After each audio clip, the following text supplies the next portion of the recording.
It is now my honor and privilege to introduce the recipient of this year's Dwight D. Eisenhower Award, a career Foreign Service officer who for more than 4 decades has served our nation's diplomatic interests abroad in some of the most volatile regions of the world.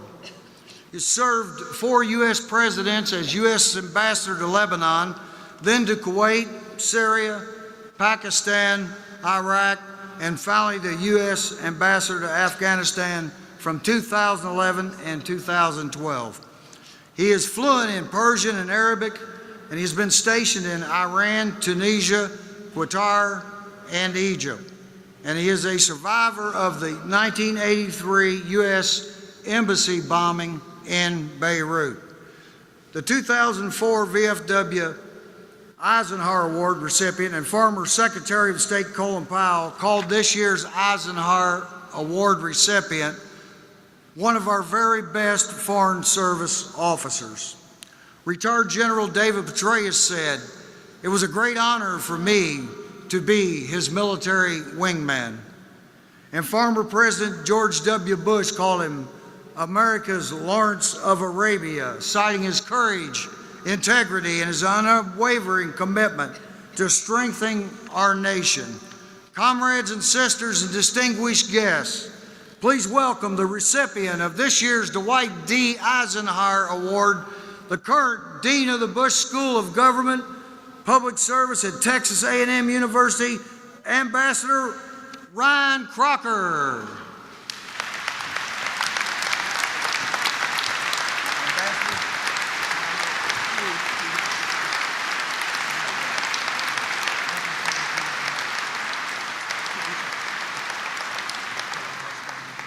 Veteran of Foreign Wars of the United States, Dwight D. Eisenhower Distinguished Service Award and citation awarded to Ambassador Ryan C. Crocker in special recognition and sincere appreciation for 4 decades of exceptional service as an American statesman ensuring the advancement of safety, security, and ideals and interests of the United States of America abroad. As the U.S. Ambassador in Lebanon, Kuwait, Syria, Pakistan, Iraq, and finally to Afghanistan, he succeeded in many rigorous and demanding foreign service assignments, carrying out all the nation's diplomatic policies in some of the most volatile regions of the world. His absolute dedication and commitment to the mission are in keeping with the highest values of the Veterans of Foreign Wars of the United States. Signed by Commander-in-Chief William Thine and John Hamilton, Adjutant General.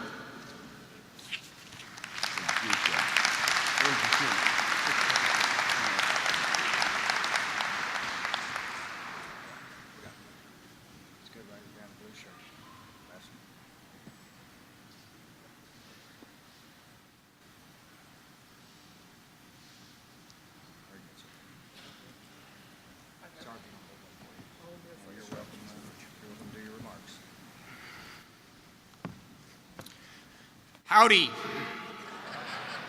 I was just checking to see if there were rags out there. I knew there were. And there's a good whoop.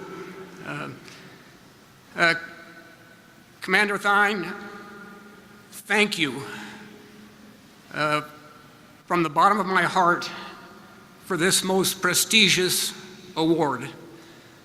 I'm honored and I'm humbled. It is well beyond my merits. I'm also honored and humbled to stand here today in front of all of you, a diplomat among warriors.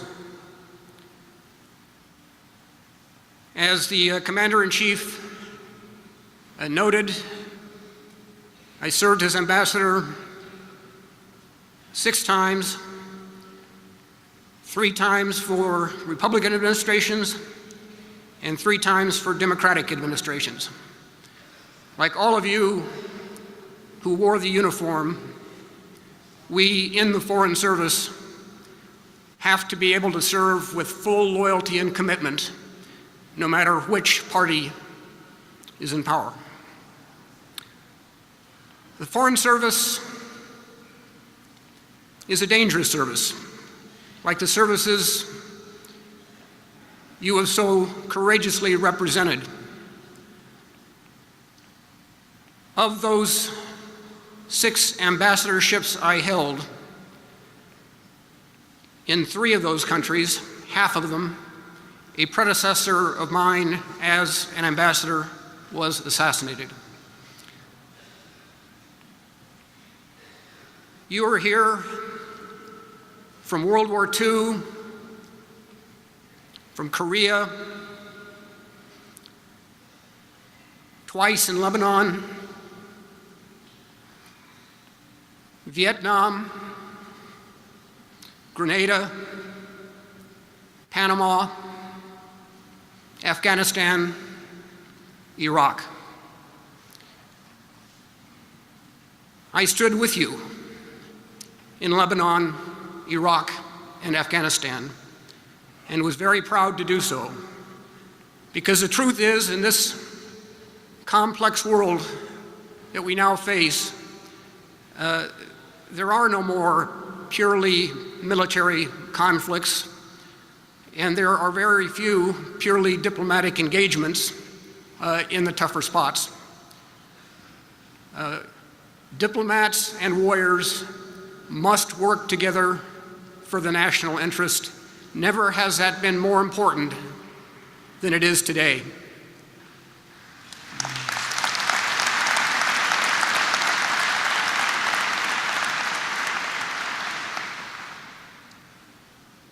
I've seen a lot of bad things during almost 4 decades in the Middle East, but I've never seen a situation that is as frightening to me as the one we look at today in Iraq and in Syria.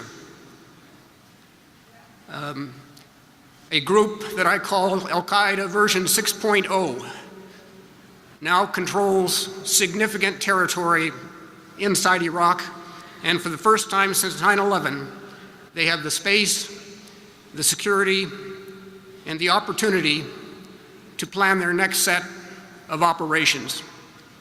This is a time of enormous national threat. A new generation will meet that threat in ways that we cannot yet predict. The lead needs to be diplomatic,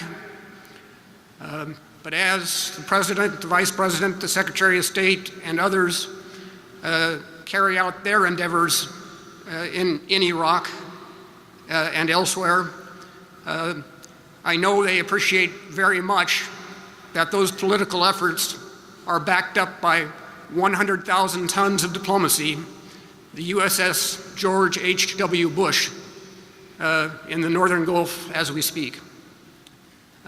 Again, we are joined together. We will be far, far into the future. Wars don't end just because we withdraw our forces. Often they go on. And with us no longer in the field, our adversaries have more space and more opportunity to take actions that do threaten our security. So this is a time when Americans must stand up as you stood up, when the government has to stand up as other governments have to face down this threat before it comes home to us. And however we confront it, we will confront it in the spirit that you brought to your brave and noble endeavors over so many years. So once again, I'm incredibly proud to receive this award, incredibly proud to be here with all of you. You are the reason we are the land of the free. And this is your home, the home of the brave. So thank you.